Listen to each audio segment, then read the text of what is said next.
Yeah, okay.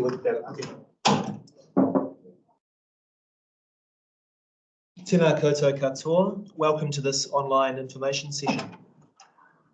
As you're aware, the Electricity Authority is consulting on a proposed new transmission pricing methodology.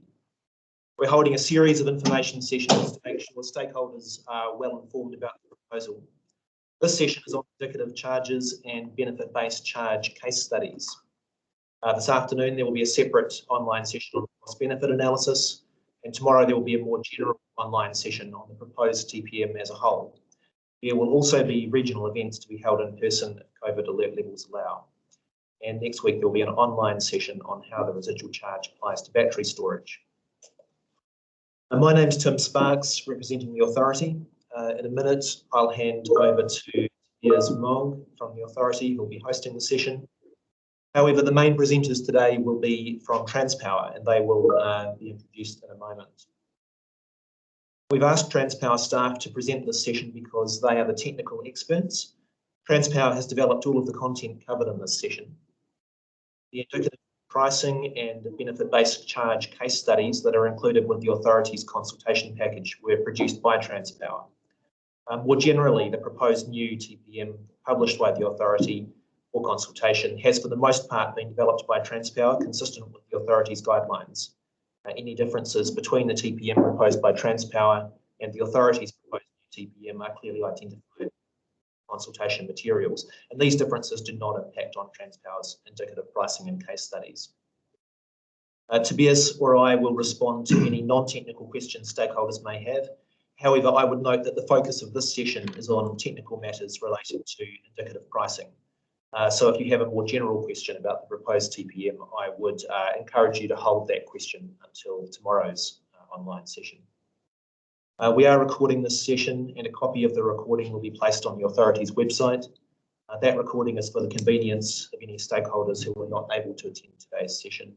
I should emphasise that the purpose of this exercise is to improve stakeholders' understanding of the technical aspects of indicative prices under the proposed new TPM. The purpose is not to make oral submissions. Please don't expect any statements you might make in this session to be treated as a submission. If you do have a submission to make, please put it in writing and send it through to the authority by the 2nd of December so that we can consider it properly. So I'll now hand over to Tobias. Good morning, everyone. I'll start by introducing the Transpower team who will be presenting this session. We've got Florian, Chris, Rebecca, Charles, Tad, Ramu, and Nick. In terms of the format for this session, so you know what to expect, there will be several parts, 6 parts. We'll pause after each part and take questions. Please post your questions in the chat, and then I'll pick them up and repeat them for the benefit of everyone else in the session. And we'll, if needed, we'll ask you to clarify your question. We've also received some questions up front, and we'll answer them during the session. Thank you for sending your questions through. I now hand over to Florian, who will start off this technical session.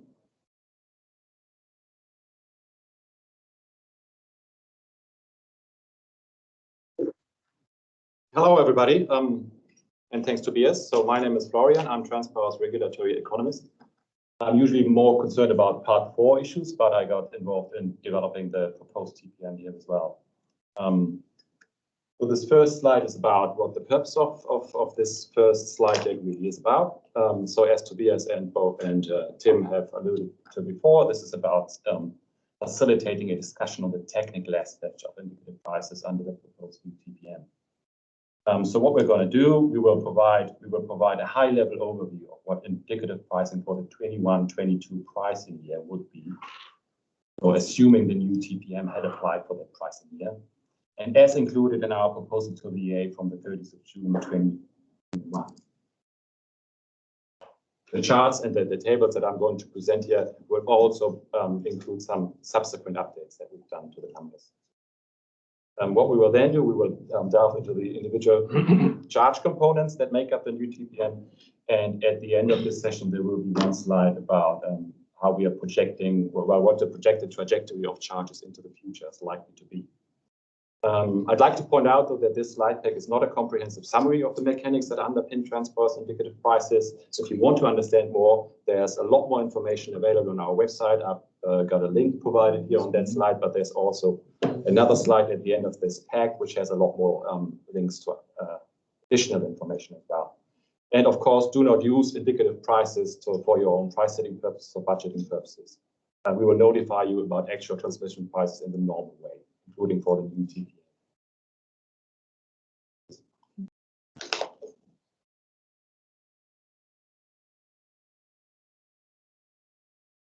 All right, so this first slide here is about how we recover our allowable revenue. And the allowable revenue is set by the Commerce Commission, and we refer to that as the SMAR, the smooth maximum allowable revenue. We have a bit more detail on that later. So that SMAR for the 21-22 year is almost $800 million, which sets the limit. So this is what we can recover for that year from customers. And that comprises connection charges, 15%, $120 million. Those connection charges haven't changed. What we've used here for indicative prices is what we've already disclosed for that pricing year on our website under information disclosure rules.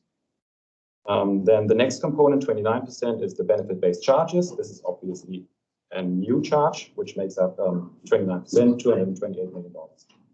And then the biggest part at the moment for the 21-22 year would be the residual charge, making up 56% of the recovery of our maximum allowable revenue. And then what happens at the end is that we apply a transitional cap mechanism to the total charges. The effect is that little yellow box there to the right-hand side. So the effect of that on Transpower's recovery of its MAR is nil.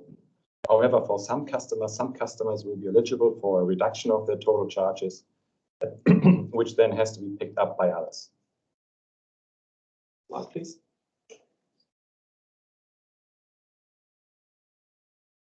Next slide, please. So this slide shows the indicative prices by customer. No, not this one. Can you please go back? This one shows the indicative prices by customers in a table. So take a moment and try to find yourself there. If you have large offtake and you're an EDB and a direct connect, or if you're a large generator, you're most likely to find yourself in the upper quartile of the table. If you don't belong in this group, you'll find yourself somewhere in the lower half of it. And also, I'd like to point out to what's there on the bottom of the right-hand side, which shows the recovery of our MAS or indicative prices by customer type, which is also plotted on the pie chart there in the right-hand corner. So what you can see there is that lines businesses, so EDBs, pay 74% of transmission charges, generators 17%, and direct connects 9%. Slide, please. So this slide here uses the same data. It just plots it on a graph. There's not really a lot to say here. It has obviously a very long tail of customers with a relatively low transmission charges. Relatively low means compared to those that pay a lot, which you can see there on the left-hand side. Again, try to find yourself there, otherwise. Slide. This one has a few pie charts which break down indicative prices by charge type and by customer. The two pie charts there at the left-hand side show lines businesses and direct connects. The one on the right-hand side shows the charge breakdown for generators. What you can see here is that the dominant charge for lines businesses and direct connects is and will remain probably for some time the residual charge. Through the residual charge, they will be paying for our interconnection asset as at June 19, with some exceptions, and we'll come to that later, and our non-grid assets. Generators, looking at the pie charts there at the right-hand side, generators will pay for residual charges only to the extent that they have offtake from the grid, which is a very small amount. Their prices for the interconnected grid are almost entirely benefit-based charges. I'd also like to point out here to the effect of the transitional cap mechanism, which you can see there for direct connects, which benefit by that mechanism. So they are eligible to almost 11 million reduction of their total charges, which is then picked up by EDBs who pay 9 million of that, and to a lesser extent, generators who pay 1.7 million. Please.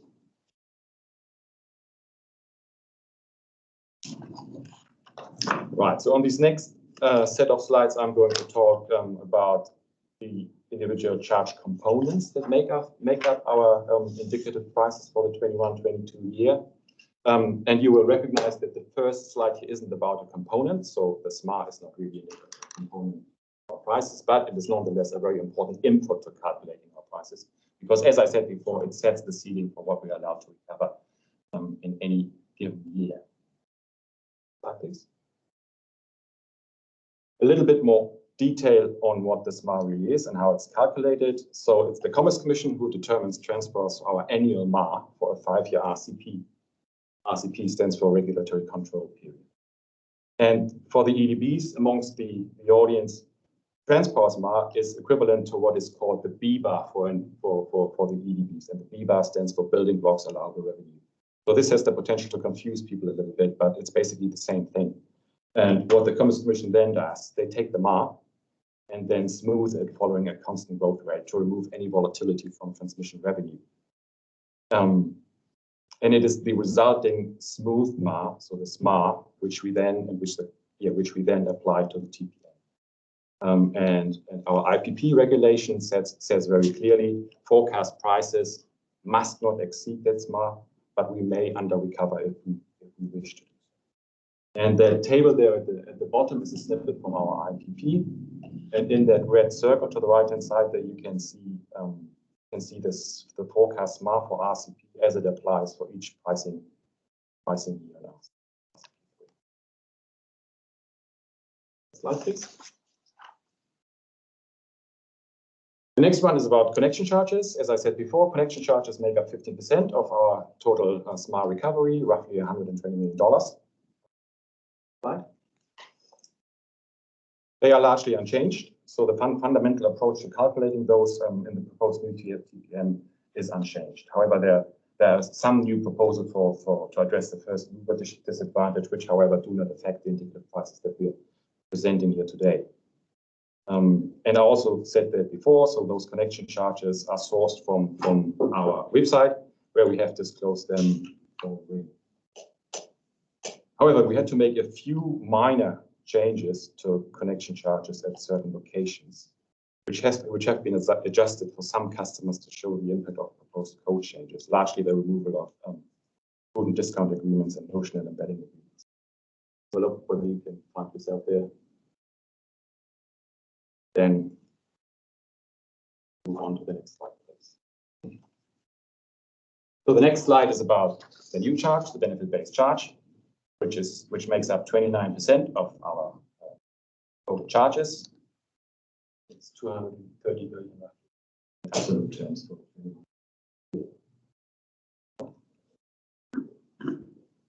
So it is, what does the benefit-based charge do? The benefit-based charge recovers the cost of 7 large historical investments and in the interconnected grid and any post 2019 July investment in the interconnected grid on parties who are expected to benefit from them. Calculating those charges basically requires 2 inputs. We need covered costs and we need beneficiary allocations.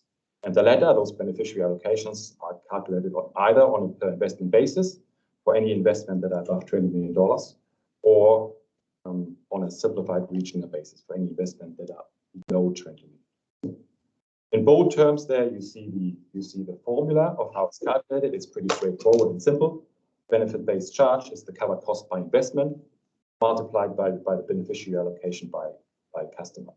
And to preempt at this stage a potential misconception here, benefit-based charges will change over time. It is the covered cost that will move up or down as the assets that are comprised in that covered cost depreciate and are placed. It's only the beneficiary allocation that remain fixed, unless they are reopened in some limited and specified circumstances, which are specified in the TPM. The next slide shows the benefit-based charges on an aggregated level, so not by customer, but by investment in region. What you can see here, again, that it has a very long tail. So for 21-22 indicative prices, the contribution from those post-July 19 commissioned assets to total benefit-based charges is very small, makes up just 5% of total benefit-based charges. The remaining 95% of the benefit-based charges are in relation to those big 7 historical investments, which you see there on the left-hand side, and the biggest one being the cost for the HVDC. I'll step in here, Florian. We've had a question on the HVDC charge included in the indicative pricing. And the question is, what is the difference in the costs covered by the existing HVDC charge for 21-22, which is 109.2 million, compared with the costs covered by the benefit-based charge as it relates to the HVDC for 2021 as well, which is 122.9 million. The key difference is how we treat opex under the new TPM. So under the new TPM, we allocate, and we'll come to that later, but we'll allocate this in a consistent and transparent way. We allocate a share of opex to each asset. And this allocation of opex is different from how the allocation was done under the current TPM. And this would allocate more opex to the HVDC link as well as to some other investments. So that drives that basically drives the step up in charges for.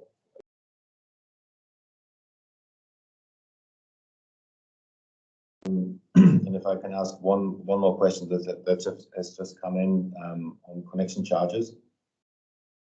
And so the question is whether there's a change. It's a very specific change question, and so I'll hand over to you, and you can then let me know whether it's best to just answer this question written after the session, or whether you want to answer it here because it's very specific. So here it comes. There's a change to Wi-Fi networks. Whether there's a change to Wi-Fi networks connection charges at CBG and TMU with regards to changes to connection assets definitions. There was a suggestion that the HTI TMU 110 kV circuit owned by Wi-Fi would not be treated as an interconnection asset, affecting connection charges for PowerGo, Mercury, Wi-Fi networks, and TLC. So over to you, whether you want to answer this now, or otherwise we'll park this and answer it separately outside the session. Okay. Thank you for the question, Peter. We'll be answering these questions in written through our website. Slide, please. Oh, are there more questions? Sorry. No more questions at this point. Right, so the next is about the costs that are covered by a benefit-based investment. So the costs that we recover through benefit-based charges, which we refer to as the covered cost, comprise building blocks for depreciation, finance cost, also referred to as the capital charge, or you might even know it as the WACC return. It all basically describes the same thing. Attributed opex and tax. And the key thing you should take away from this slide really is that this is consistent with how Transpower's MAR is determined by the Commerce Commission under individual price path regulation. Slide, please. So the next slide has more detail on how a particular building blocks, the attributed opex building blocks, is calculated, which is a bit more complex than those others. So the calculation of building blocks for depreciation, finance, and tax basically follows the approach that the Commerce Commission, as I said before, that the Commerce Commission uses to set our MAR. However, under Commerce Commission regulation, we do not have to allocate opex to individual assets. So we had to come up here with a new approach for the purposes of the new TPM, because under the TPM, as we've said before, we are required to attribute a certain amount of opex to an asset. And what we've done is to comply with the new TPM, we allocate a share of our total opex, and this is really important. We allocate a share of our total opex to all our assets, regardless of whether they are recovered through a benefit-based charge or residual charges. And this allocation of opex is consistent with a benefit-based investments depreciation share of total depreciation. But in practice, what we would do, we would divide, and you can see that there on that slide on the right-hand side, we would divide the total forecast OPEX for an RCP by the total forecast depreciation for that same RCP. And we would multiply the resulting ratio, which is here abbreviated as AOR, with a depreciation cost included in the covered cost for BBI.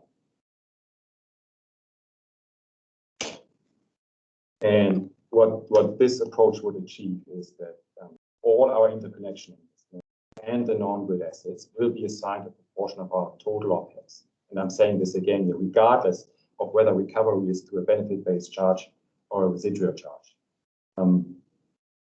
This is important because the EA's consultation paper in that regard is slightly, sorry guys, but it's slightly misleading for whatever reason. So because it implies that all overhead costs, all of Transpower's overhead costs are recovered through the residual charge only, which is not true. So for indicative, so if you now look at that graphic there on the left-hand side, for indicative prices, so the big red bar there represents our OPEX, our total OPEX, and 20% of that are allocated or are recovered through the benefit-based charge, and the remaining 80% are recovered through the residual charge. This will obviously change over time when in a distant future all our interconnected assets are recovered through a benefit-based charge.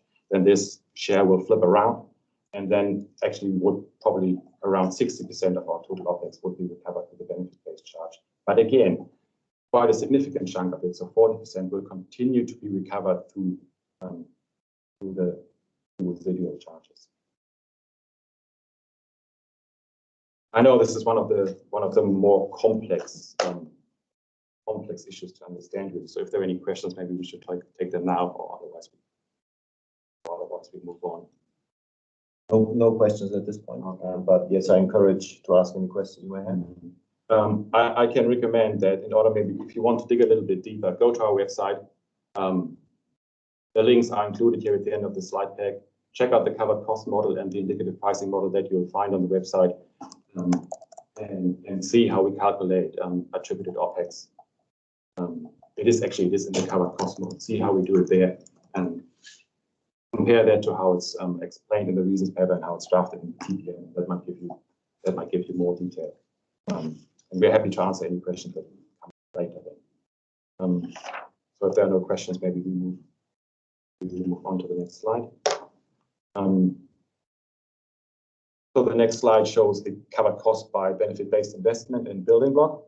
So what you can see there is all the benefit-based investments and the beneficiary regions that we've used to set prices for 21-22.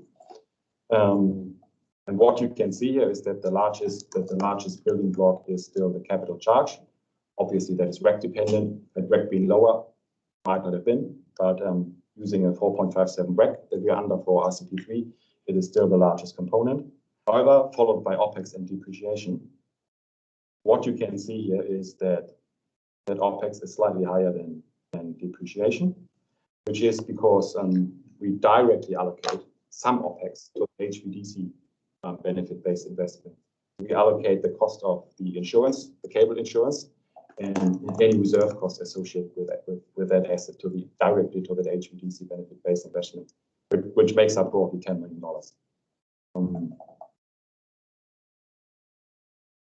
Yes, I think that's all that I wanted to say here.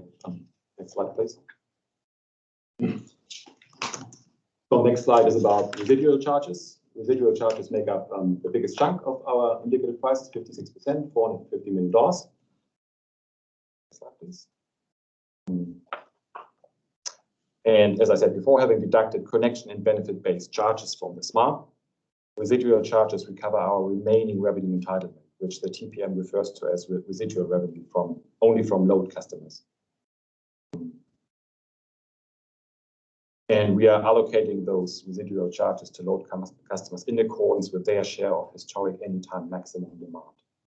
So the formula then, again, is in bold there underneath. It takes the residual revenue, divides it by the total anytime maximum demand across all customers, and multiplies it with the anytime maximum demand for a particular customer. As I said before, but I think it's worthwhile reiterating, Generators also get allocated residual charges, but only in their role as load customers, because some of them have embedded load too.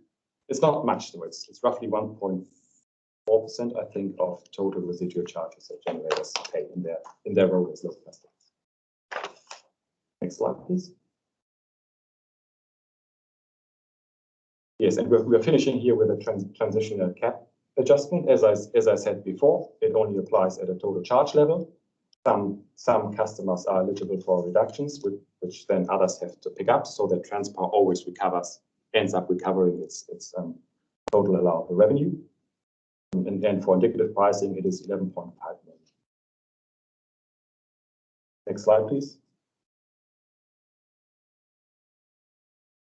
Yes, I think I've mentioned it all before. The last bullet point I haven't mentioned yet, so any surcharges or reductions under this mechanism can only be calculated at a customer level. So it is not applicable at a location level.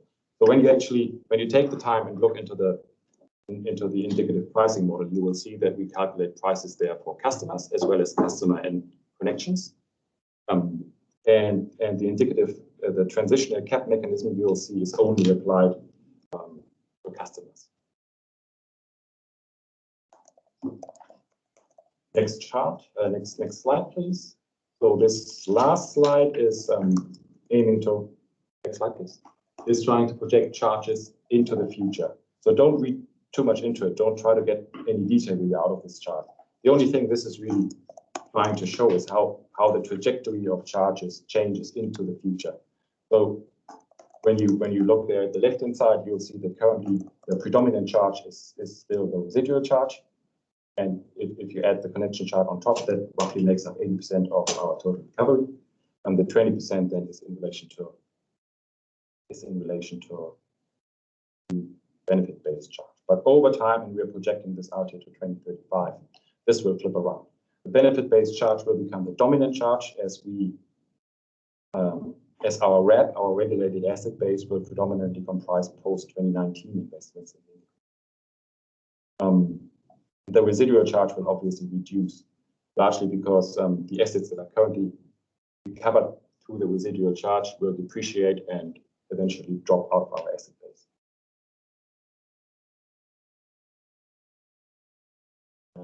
Thank you, Florian. In the context of this slide, we've received a couple of questions prior to the session, which I would hand over to Rebecca to answer. And the question relates to the EDB specific pricing over the longer term. So how about calculations of forecast annual transmission charges over a 10-year period for EDBs? Is that available? Can that be produced? Thanks, Tobias. I guess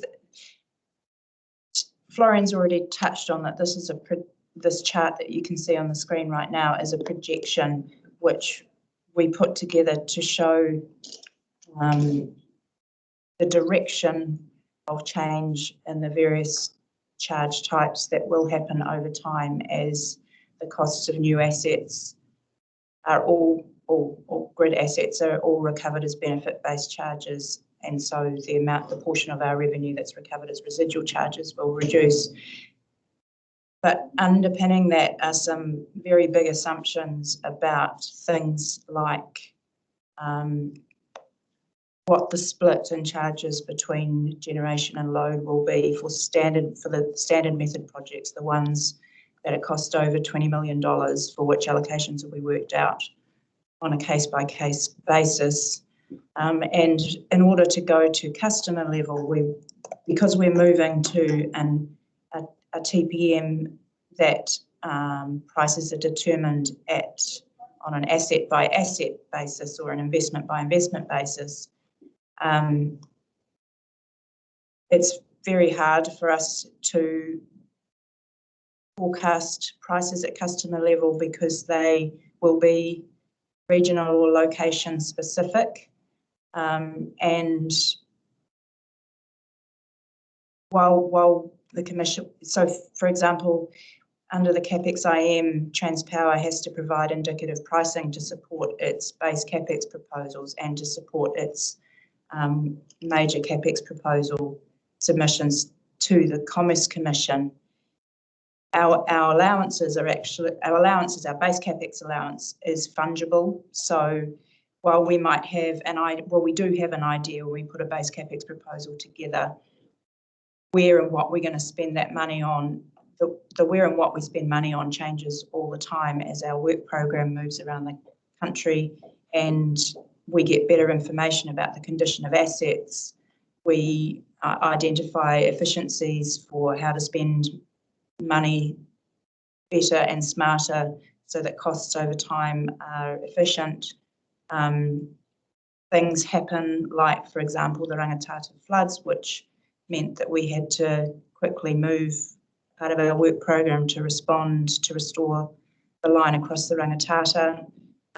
We also change our work programs when we do things like decide to invest in the Clutha and Upper Waitaki Lines project, which we did a couple of years ago and resulted in quite a lot of change to our work program because of practical reasons like how many people we have that can do certain things, where our service providers are going to be working. So what all that means is that while we have to get better about being able to forecast prices to customers, that there'll be a lot of caveats around them, and it's something we're going to have to work at getting better at over time. Sorry, that was a bit of a long-winded answer, but is that clear enough? Thank you for that, Rebecca. If anyone has any further questions on that, please post it in the chat. I'd also like to go through another couple of questions that are more about less about the indicative pricing for 21-22, but more what happens over time. And the first question is, what happens when part of an asset is being replaced? For example, does reconduct remove all associated towers from the residual to the beneficiary-based charge? Or it doesn't? Yeah, I can go on that one. So the benefit-based charge applies to all our investment in the interconnected grid after or from July 2019 onwards. In the example you gave, so if we have a tower and it's not in one of the Schedule 1 assets, then the cost of the tower will continue to be the original cost, the pre-2019 costs of that tower will continue to be recovered through the residual charge, but the capital cost of painting a tower would become a benefit-based charge, most likely through the simple method.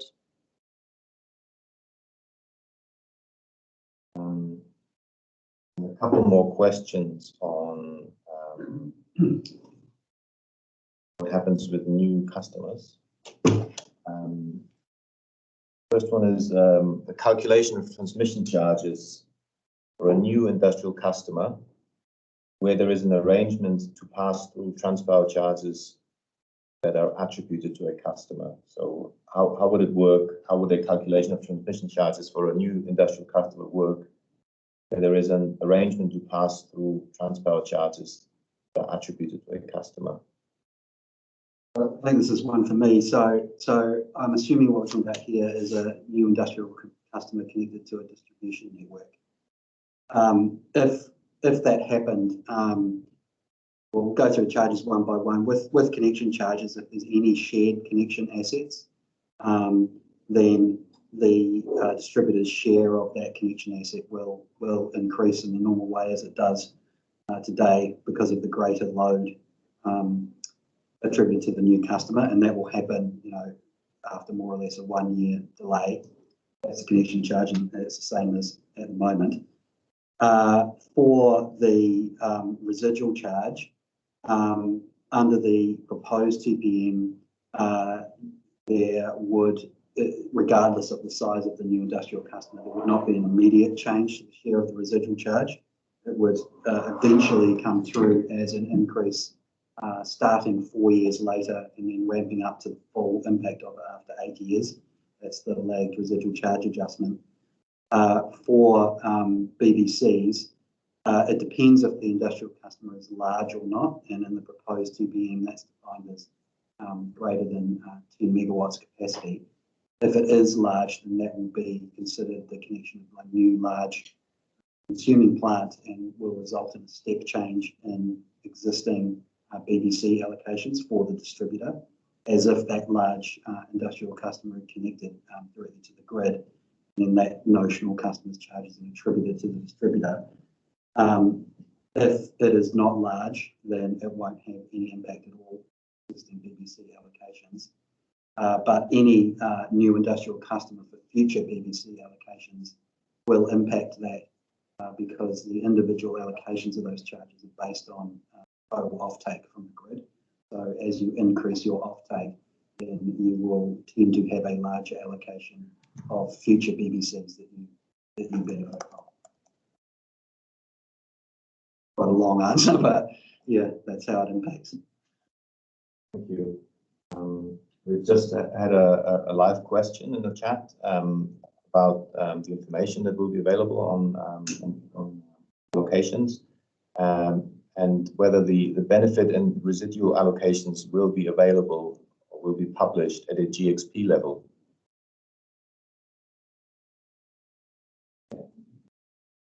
Yes, so as Florian mentioned before, with the exception of the transitional cap, all the charges are determined at each location, connection location.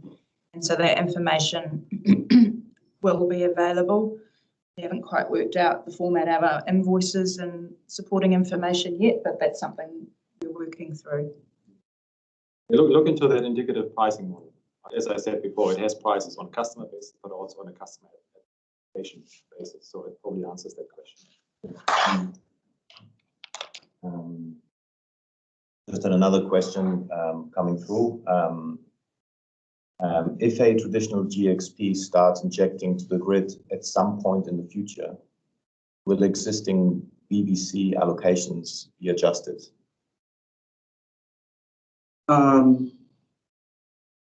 Well, it depends why that is happening. If that is related to the connection of, say, a large embedded generator to the distribution network, then that will trigger an adjustment to the existing BBC allocations. Exactly how it would change is a little difficult to say because it depends on whether that distributor is actually benefiting from, or which benefit-based investments that distributor is benefiting from in that location, if any, and the extent to which it's benefiting. But in some circumstances, yes, that will make a difference to the existing benefit-based charge allocations.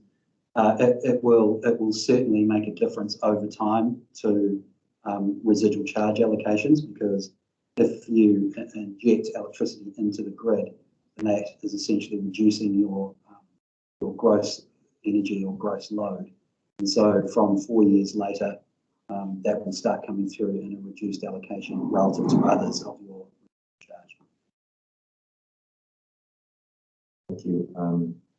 One more question on adjustments. A network-specific question, not necessarily an adjustment, is coming through before the session, which I'd like to ask now. So this relates to the calculation of transmission charges as a result of a large generator exporting from a GXP during periods of low demand. How does that work?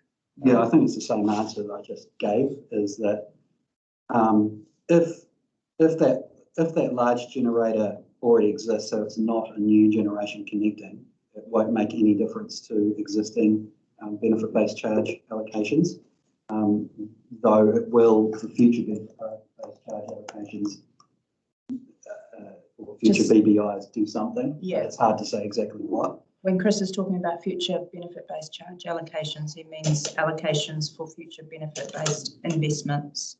Yeah, sorry, I should have clarified that. Yeah, so new investments that we make, the existing, as we've said before, once the allocations for a benefit-based investment is set, then they're very sticky. And in this situation, it wouldn't make any difference to that. But as I said before, it would make a difference over time to the residual charge allocation by way of. I have to correct you, Chris, because it's a gross load, so it wouldn't affect the residual charge. Yeah, so the residual charge is based on the gross load at behind each connection to the grid. What Chris is saying is if there is also injection from that point of connection to the grid, then the residual charge does not apply to the extent, to that injection, because it isn't gross load. Anything that passes all the way through, kind of it acts as a negative, I guess you could say. One more question for Florian.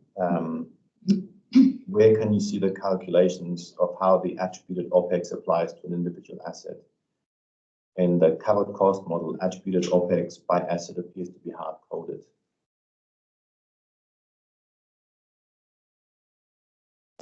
Then we can. It should not be. Perhaps, I'll take a look. I mean, references. All the information should be in the covered cost model, and if there's anything hard-coded, then it probably should not be. Maybe we come back to that one later. I'll take it myself. We'll post an answer with a cell reference or an area reference. Yeah. Very much. Anybody has any further questions at this stage? Please post them. Otherwise, there is one more. If an EDB grows or shrinks, altering the GXPs they are connected to, does this change the calculations of the transitional cap mechanism?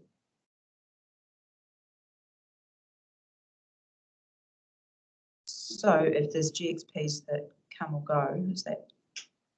It says changes, as in not come or go. I think the answer is that the transitional cap applies at the level of a customer's total charges. So in that sense, as their total charge. But the other thing is that the transitional cap only applies to benefit-based charges for the 7 historical investments in Schedule 1 of the guidelines, Schedule A of the TPM, and to the residual charge, and it's relative to particular pricing year that I can't remember right now. But it is at total charge level, so if the charges for those things change, the Schedule 1 allocations won't change except due to the adjustment provisions. Residual charge allocations will change through the lagged allocation calculation. The effect of the transitional cap is calculated each pricing year. So if your BBCs for the Schedule 1 investments and residual go up, then there's every chance that the transitional cap will apply. But the thing about the transitional cap is that once you have a pricing year where it doesn't apply, then it's gone. So for that customer, so it's kind of a use it or lose it sort of setup. The indicative pricing gives effect to the transitional cap design that is written into the guidelines themselves. So that's what Transpar has done. It's just demonstrated the effect formulas, rules that are written in the guidelines.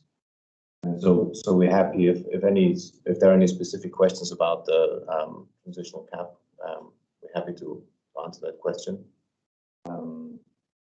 Just had a request for clarification on the gross load calculation. Please confirm that a connection of a large embedded generator cannot affect the calculated gross load. Yes is the answer to that. Yes. So a large embedded generator cannot affect the effective gross load. Well, that's the authority's policy, so that is what we've done. The point we were talking about before about energy passing all the way through, if that embedded generator has, you know, a large injection into the distributed network and some of that gets passed through, the bit that gets passed through in the grid won't count, but the rest of it will. So if the actual load is staying the same.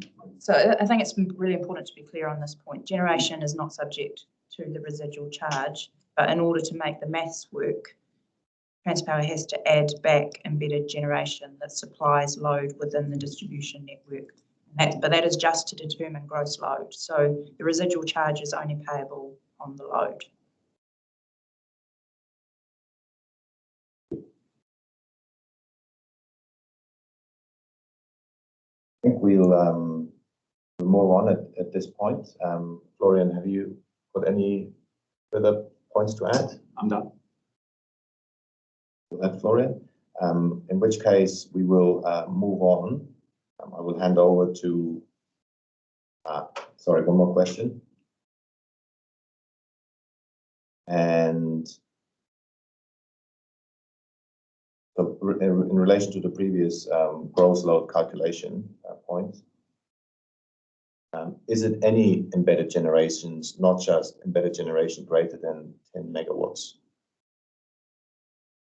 Is Transpower's reasonable estimate of embedded generation, and in order to make an estimate we have to have information that we can rely on. The approach we've taken in the indicative pricing is to use reconciled injection into, so data from the NZX provides us as the reconciliation manager, which is the amount of injection into distribution networks.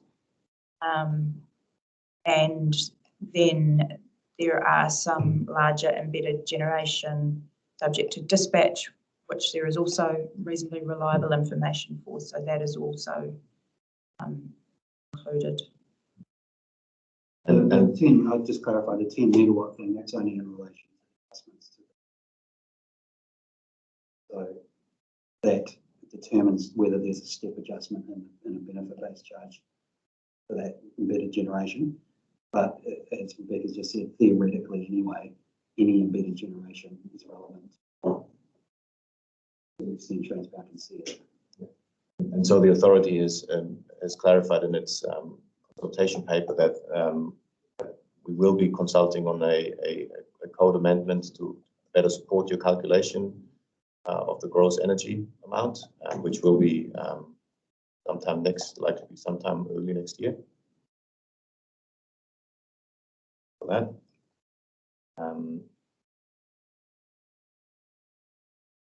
So at this point, I would just like to hand over to Nick, who will take us through a couple of the case studies. Nick and Charles, who will talk to us about the case studies Transpower prepared for its proposal and our consultation. Case studies of the standard method. Over to you, Nick. Great, thank you. Do you want to change the slide, please? This one. Yeah, thank you. Morning all. My name's Nick Dello. So today I'm going to talk about two high value. Sorry, back, please. Back one more.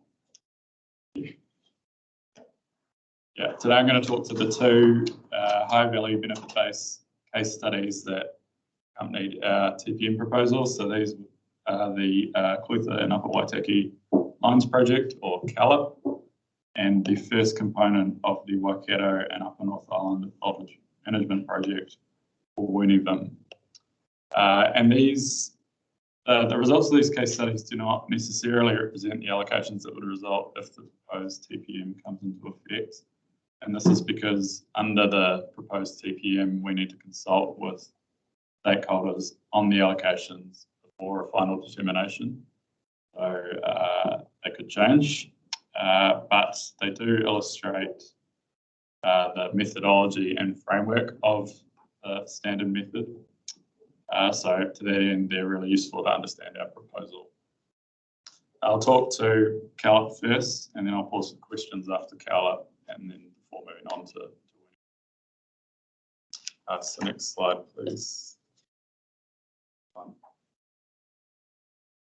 So just some background on Calip. So this project was originally approved by the Electricity Commission in 2010 as part of the wider Lower South Island Renewables project.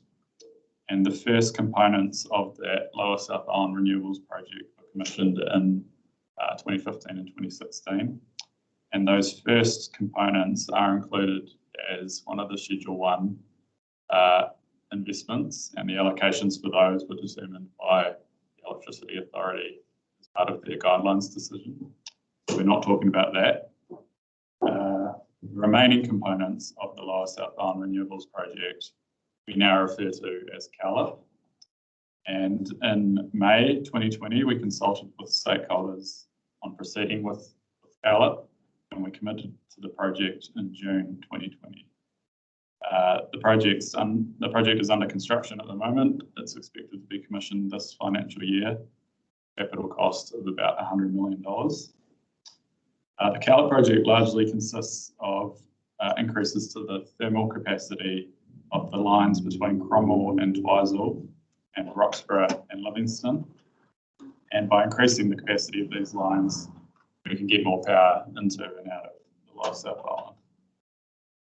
Slide, please. So within the framework of the benefit-based charge, firstly, Calip is high value, so it has a capital cost of greater than $20 million, so it uses the standard method. And then within the standard method, it falls under the price quantity category. We don't expect Calip to have material reliability, ancillary service, or other benefits, as those things are defined in the TPM. The benefits that we do expect primarily relate to changes in the price and quantity of bids and offers in the wholesale market, aka market benefits. And then within the proposed TPM, there are two methods for assessing market benefits. In the case study, we've used the default method. I'll talk in a bit more detail about that later.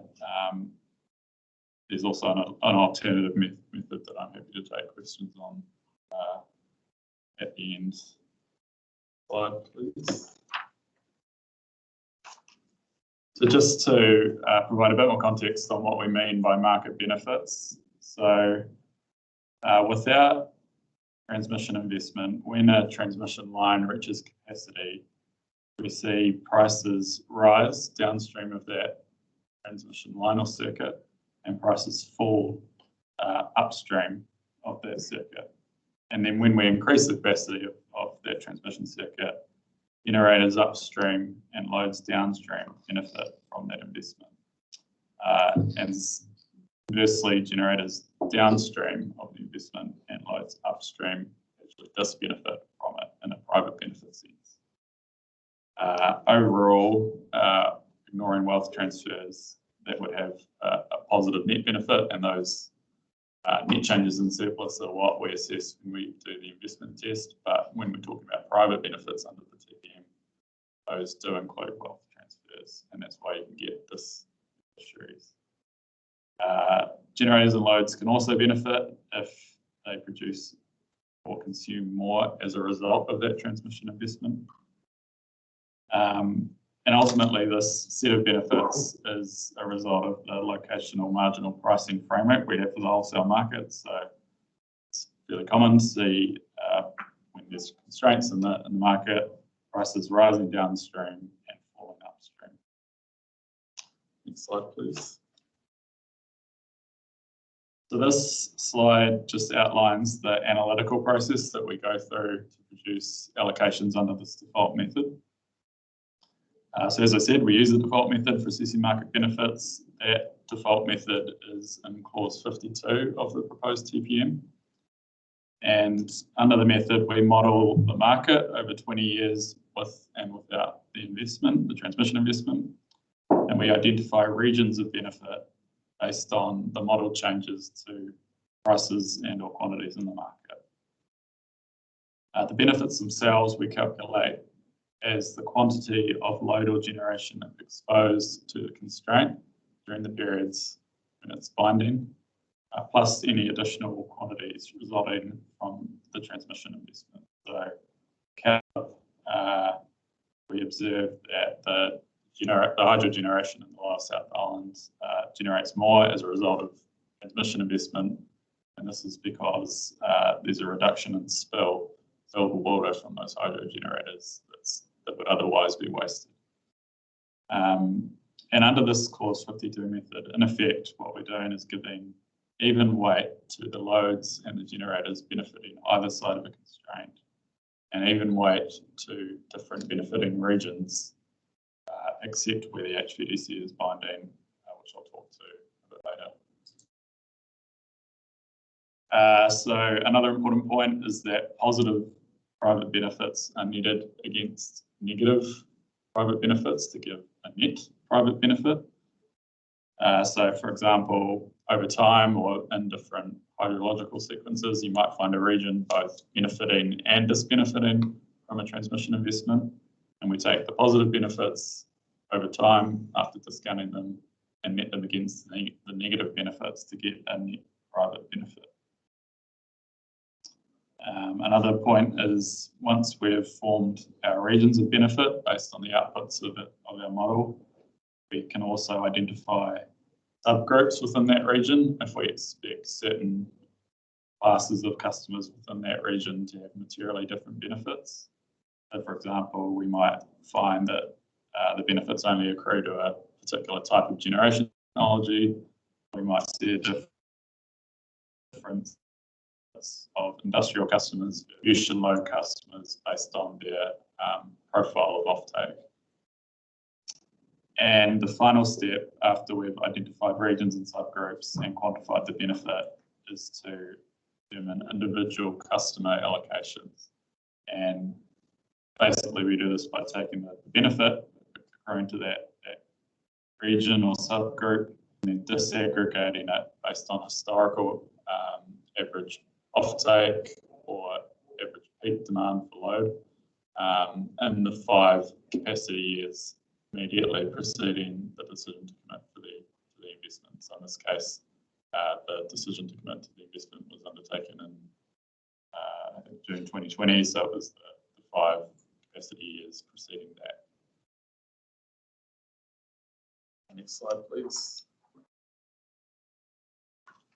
So this slide just talks a bit to the modelling results. So for this case study, we assessed benefits using 2 scenarios. So one with TY staying and one with TY leaving. So the status of TY is a key factor for determining private benefits for CalIP because it's so influential on the supply-demand balance in that part of the grid.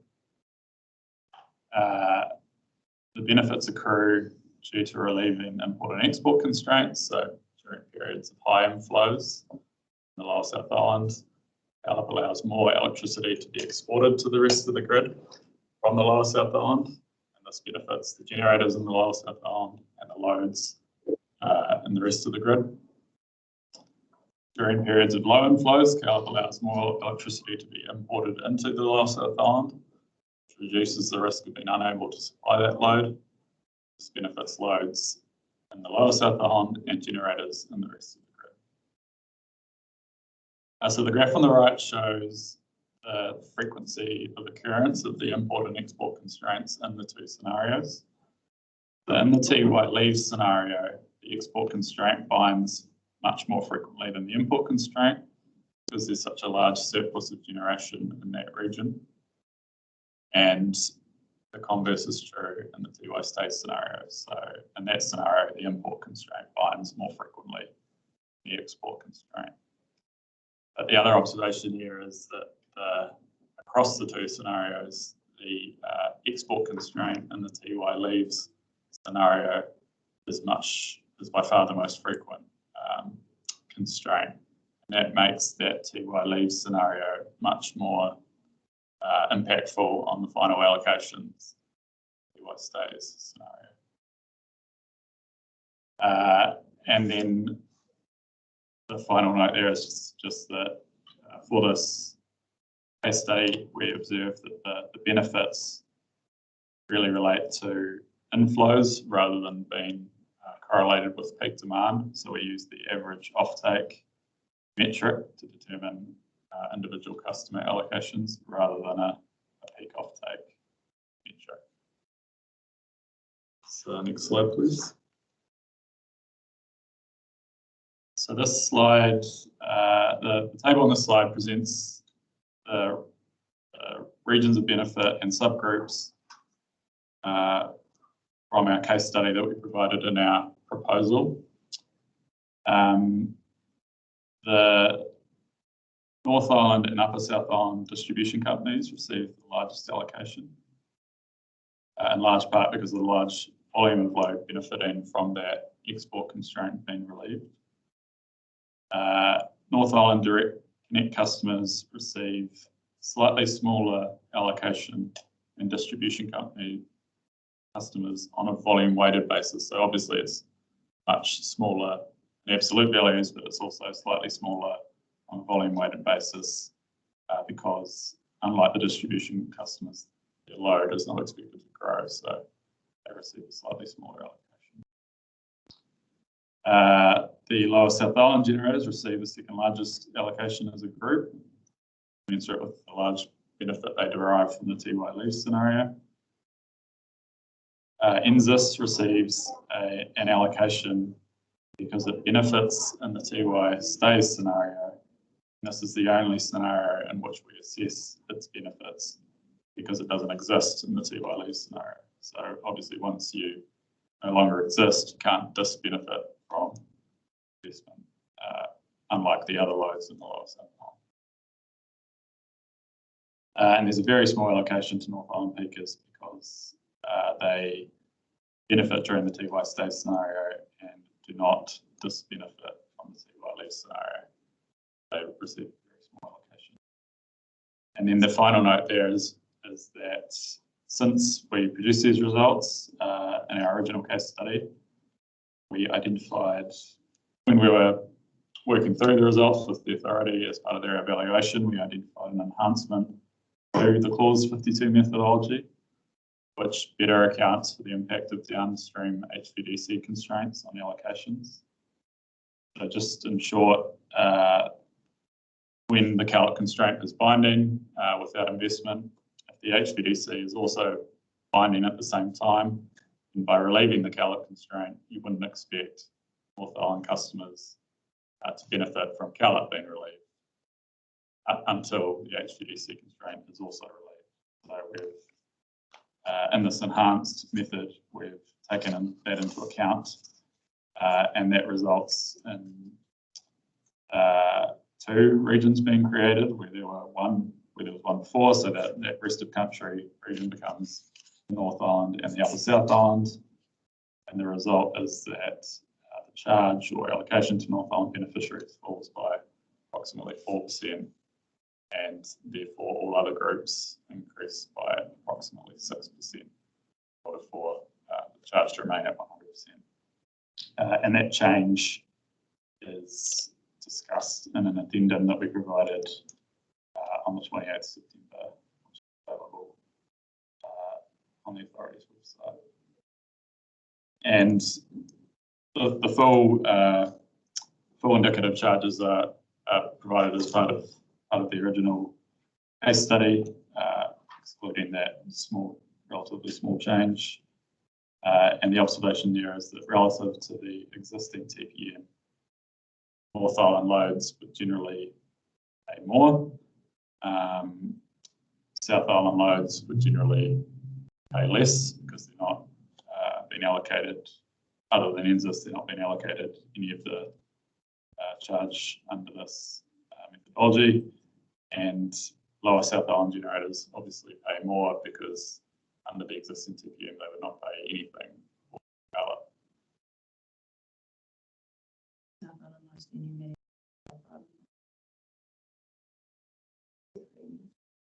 Well, South Island loads apart from sorry, Upper South Island loads do pay, of course. Yeah. Or could you just repeat that for everyone? Sorry, yes. So lower South Island loads pay less. Upper South Island loads generally. So that's all I had on Colour. So should we pause here for questions? Yes, if the audience has any questions, please post them now. Otherwise, we'll move on to the other case study. But please do keep the questions coming. We'll answer them after the next case study. If they come to you in the meantime, please keep them coming. Transpower is here for your benefit today, and happy to answer any questions. No questions at this point, so Slides. This one. So this, now we'll talk about the Wynevin, Waikato and Upper North Island Voltage Management case study. So just some background on that project. As part of our regulated major CapEx approval process, we consulted on the project in 2016, which is the longest consultation, and in 2019, which was our shortest consultation. In 2019, we proposed several components as part of what we call stage one of that project for the Commerce Commission, the total capital cost of around $140 million. In September 2020, after their own consultation process, the Commerce Commission approved the project. And in November 2020, we committed to the first component of that project, which is a dynamic reactive device, or DRD, in the Waikato, capital cost of $60 million. And the overall purpose of the project is to maintain voltage stability as load grows in the Wini region and as thermal generation exits the region, and thus comply with the group reliability standards. And there are several interrelated voltage management issues that are mitigated by the different components of the project. These include transient over and under voltage issues, which are very, very rapid voltage problems that occur after faults. Long-term voltage collapse, which is sometimes known as static voltage collapse, which is a slower collapse in voltage due to an imbalance in reactive power. And high steady state voltages during low load periods. So this is an existing issue that we observe in the grid where during low load, pre-contingent voltages are too high or can be too high. The components of project also help mitigate that issue. But the first component, the Waikato dynamic reactive device, primarily mitigates transient overvoltage issues, as well as mitigating those high steady state voltages. The primary purpose for the project is the transient overvoltage issue. Next slide, please. So under the standard method framework, again, the Waikato dynamic reactive device is a high value benefit-based investment because it's over $20 million, so it uses the standard method. It uses the resiliency method as it is primarily to mitigate the risk of cascade failure to the power system. So it's not expected to have, this particular component is not expected to have material market reliability, ancillary service or other benefits, but under the proposed TPM, these not be assessed for resiliency BVI. It's worth noting that the other components of the project wouldn't necessarily be resiliency BVIs. They have benefits, including market benefits, and it's likely that they would use the price quantity method, at least some of those components. So this is part of the reason why it's useful to break down project components into potentially more than one benefit-based investment. So a major CapEx project is not necessarily synonymous with a benefit-based investment that can be broken down. So next slide, please. As I said, the benefit of this component is primarily to mitigate the risk of cascade failure. It's worth noting that there are two sort of flavours of resiliency BBIs under the proposed TPM. So one version is a resiliency BBI that mitigates a localised, high impact, low probability risk. And for those, charges are allocated to the regions in which the risk has been mitigated. But this Waikato DRD is mitigating the risk of cascade failure, which is a much more widespread issue affecting the entire island in which the risk has been mitigated. So under the proposed TPM, charges for resiliency BBIs that mitigate the risk of cascade failure are allocated to all offtake customers in the island in which the risk has been mitigated, in this case the North Island. And given that the BBI mitigates the risk of cascade failure from affecting the North Island, all load customers in the North Island benefit, despite the fault being initiated in the region. And just to talk briefly about why do we expect cascade failure to occur for a transient overvoltage event? So much like system frequency, the voltage needs to remain within a tight band in order for the power system to operate and remain stable. And in the particular system conditions that we specified in our Magic Apex proposal, following a severe fault, the voltage rapidly falls and voltage sensitive load can trip off as a result of the system voltage getting so low. And then as a result of that, the voltage then rapidly rises and can in fact overcorrect outside that tight band we need in order for the power system to operate. And when the voltage gets very high, this can in turn lead to connected equipment being damaged and tripping off as its own protection settings isolate it from the power system being damaged. And this includes loads and generators. And once we're in this point, the system's in a highly unstable state outside the regulated envelopes in the code, and cascade failure is likely to occur. Next slide, please. And this slide just spells out the allocations from that case study or resulting from the application of this method. So for a resiliency BBI, the individual customer allocations are based on historical average offtake in the 5 capacity years preceding the decision to proceed with the investment. So that table on the right just shows the 5 largest allocations, the parties with the 5 largest allocations, but the full set is in Appendix E of our reasons paper. And compared to the existing TPM, North Island load customers would pay more for this investment. South Island customers, load customers would pay less. And generators are largely unaffected other than those generators with a very small amount of offtake in the North Island. They may receive a very small allocation, but they're largely unaffected.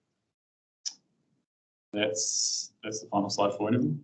Thank you for that, Nick. We'll pause briefly at this point, see whether there are any questions.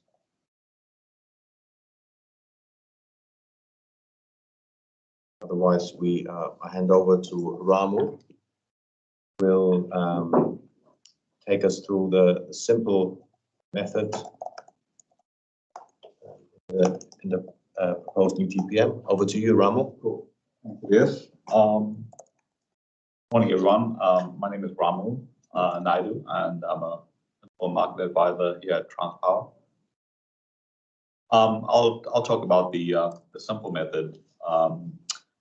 So the simple method is predominantly used for the allocation of post-2019 low-value benefit-based investments. And when we talk about this, we primarily referring to our replacement refurbishment type investments.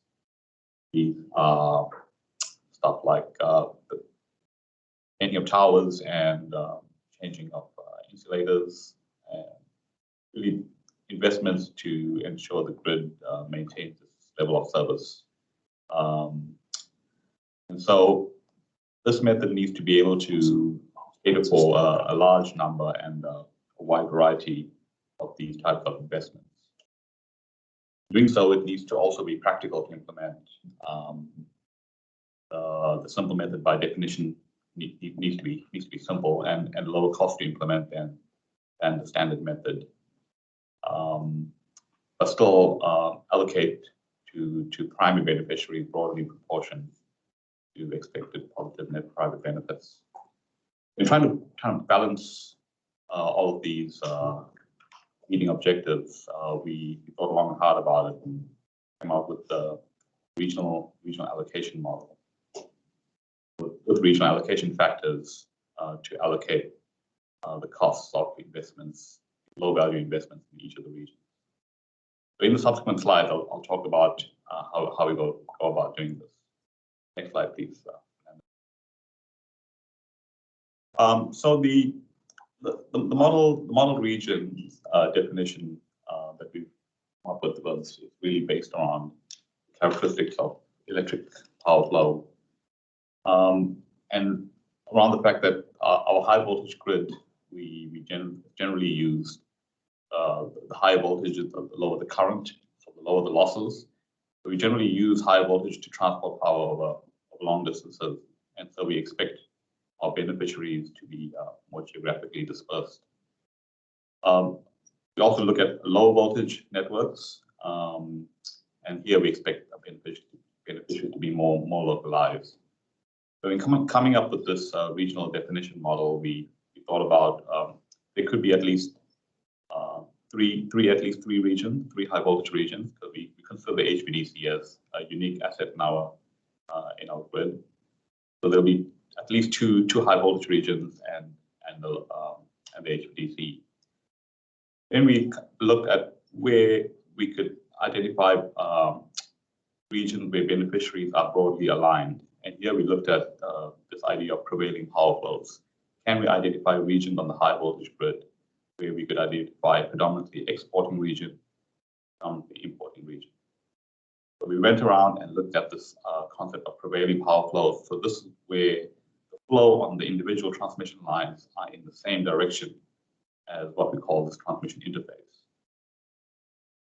Power is flowing from a region to another region, and that's happening for the majority of the time in the same direction. We consider that as a prevailing power flow region. We've identified several of these high voltage regions where we have this prevailing power flow.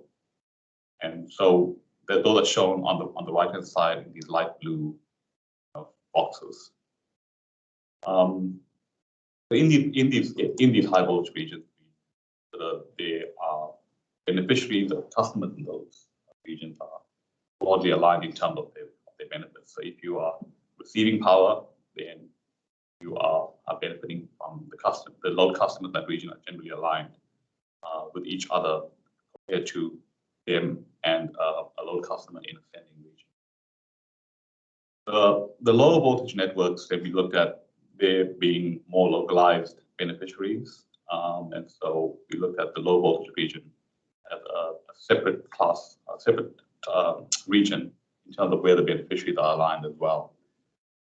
We allow for the low voltage regions to be split up, and this is really to account for the fact that sometimes on our grid we have electrically connected low voltage regions, which sorry, I didn't clarify, but the low voltage, when we talk about it, is voltages 110 kV and below.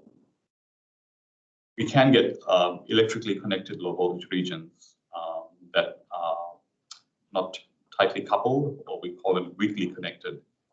As an example, we got the lower North Island, like along Wellington 110 kV network is electrically connected to the Hamilton 110 kV network, but it is a very weak electrical connection on the low voltage grid. So if we are doing, say, maintenance or some refurbishment and replacement investment, say painting some towers in the Wellington region, we think it's unlikely that the load customers in the Hamilton region are benefiting, even though they're in the same electrically connected low voltage region.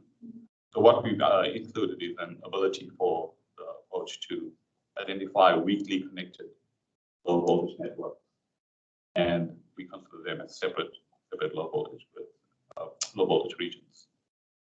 So hence, after we run this process, we end up with the regional model on the right-hand side, where the light blues are the high voltage regions and the darker blue are the low voltage regions, where the beneficiaries are broadly aligned. Next slide, please.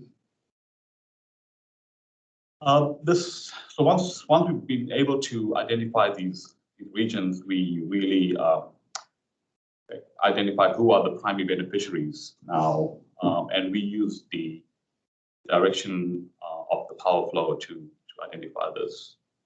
So this simplified example just provides an illustration of where the primary beneficiaries lie relative to the direction of flow between the regions. We expect if there's power flowing from, if you look at the extreme left diagram where power is flowing from region A to region B, and then from region B to region C. If you just look at, say, for example, region A, that other region and investments in that region, low value BBI investments in that region, we consider the primary beneficiaries of region A to be the customers that are connected to the grid in that region, those are generation and load customers within that region. But we also consider if power is flowing out of that region, the downstream loads that are receiving power from that region are also beneficiaries. So they also benefit from the fact that that region can net export from that region, be able to flow downstream. That's why if you look at column 1 in the first table on the left, the primary beneficiaries of region A are generation and load in region A, loads in region B, and the loads in the downstream region C as well. So using this concept, we're able to identify the primary beneficiaries based on whether you are an exporting region, an importing region, or what we call this transfer region. Generators in upstream regions would benefit from investments in downstream regions as well. Next slide, please. In terms of the allocation, so we once we've built the process of how we're going to be identifying the primary beneficiaries, we calculate the allocation based on the proportion of the quantities, and we're using the quantities as a proxy for the benefits.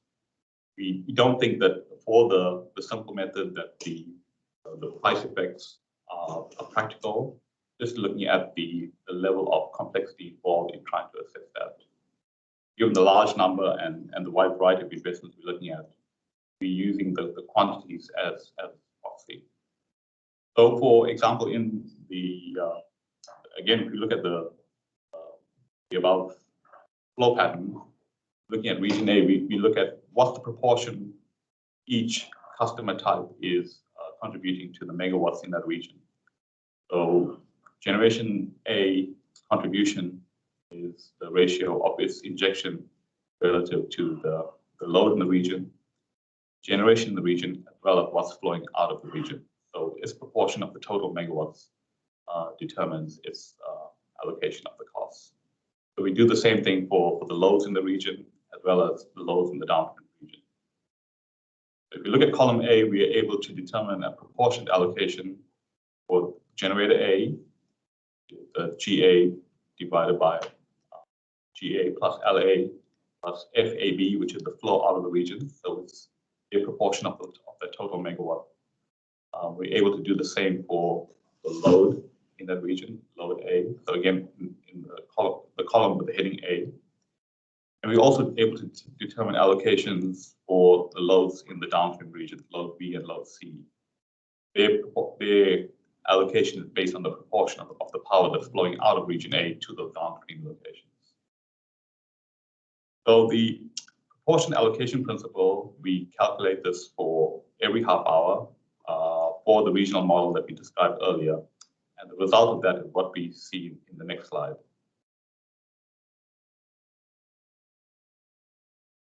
So this is allocation kind of diagram that's taken from the Electricity Authority consultation paper. But I think it shows quite nicely how the charges, or if there's a dollar investment made, how that might flow through. So I'll just describe the chart briefly, then talk more about the results. But if you're looking at that, I'm not sure what to call it, but it's called a ribbon chart. The left-hand column, each of the regions are what we call investment regions. And we can think of it as what would happen if I make a dollar investment in each of the regions, or one of those regions. What would happen to that dollar? How would it flow through to beneficiaries? And in the right-hand column are those beneficiary regions. So where are those beneficiaries located? So this is done for offtake beneficiaries. So these are load customers. If I make a dollar investment in a region, darker blue ribbons are where the allocations are to customers within the same region. So for offtake customers, we see that is predominantly the case. That if there's an investment in painting of towers or changing insulators within a region on towers, primary beneficiaries of those would be load customers within that region. There are a few exceptions. We see the pinks are where if the charges are allocated to customers in other regions. We see there are three main investment regions where this occurs. And these are what we typically will consider the generation-rich regions. So the Central South Island, HV grid, so that's predominantly where the whole Waitaki chain is. The Lower North Island HV grid, and the HVDC. On these regions, the low value investments, the maintenance of the grid in these regions are predominantly allocated to customers, other regions that are receiving power from this. Next slide, please. This is the same chart calculated for injection customers. And here is quite a different picture. So again, the columns on the left and the right have the same meaning. And if we're making an investment in an investment region, we see it predominantly allocated to injection customers in three main regions. These are the three regions where there's a large amount of generation. This is in the Lower North Island, Central South Island, and in the Lower South Island. So the predominant allocation to generation customers are in these. There's also allocation to generators within the region as well. Yeah. What I've done here is just pulled out the calculated allocation factors for the HVDC from the simple method.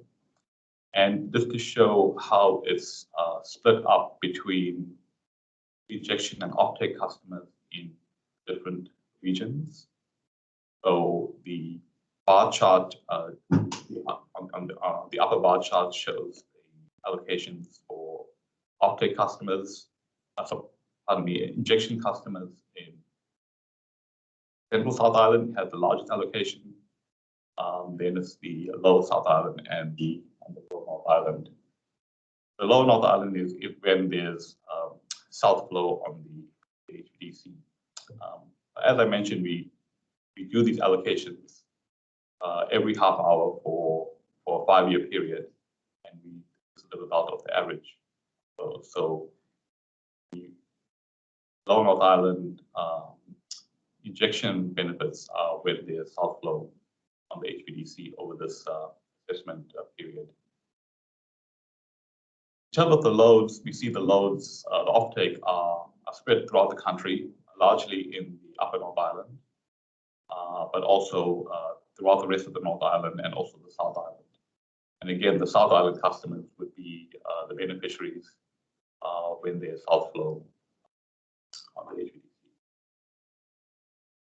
The bar chart below it is just an aggregation of these allocations sliced up a slightly different way by lines, businesses, generators, direct connect customers. So, what we see from the simple method portion allocation approach is that these allocations to injection and offtake customers are broadly 50-50, roughly equal. Next slide, thanks. So we've been thinking about this equal allocation, and the proposed approach that we have in the TPM is for roughly equal allocation between injection and offtake customers. We've had a look at whether it could be an alternative allocation, and we think that this roughly equal allocation is a good initial starting point. The simple method that we're proposing does allow for a weighting factor allocating between injection and offtake customers.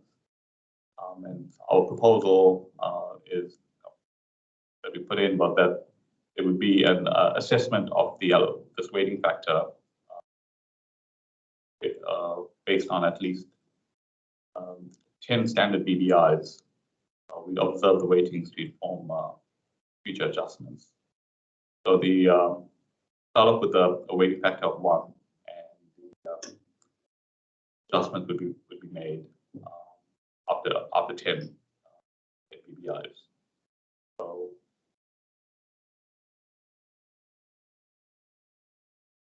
that's might be the last slide. Thank you for that, Ramu. Before I hand over to him for some closing comments, we're happy to take some more questions from participants. Please ask any questions if you have any.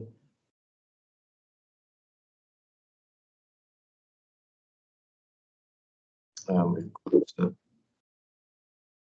one more person joining us for Tim's closing remarks. I'll hand over to Tim. Thanks, Tobias, and thank you very much to all of the Transpower presenters. I hope stakeholders have found this session useful, and a recording of this session will be placed on the authority's website shortly. We'll also post answers to those technical questions that were not answered during the session today. Just to remind you, we do have some more online sessions coming up, one on the CBA this afternoon, and a session on the proposed TPM as a whole tomorrow. Later this week and next week, we have regional events and a session on battery storage and the residual charge. We do encourage you to make submissions to the authority's process. Submissions are due by 2nd of December.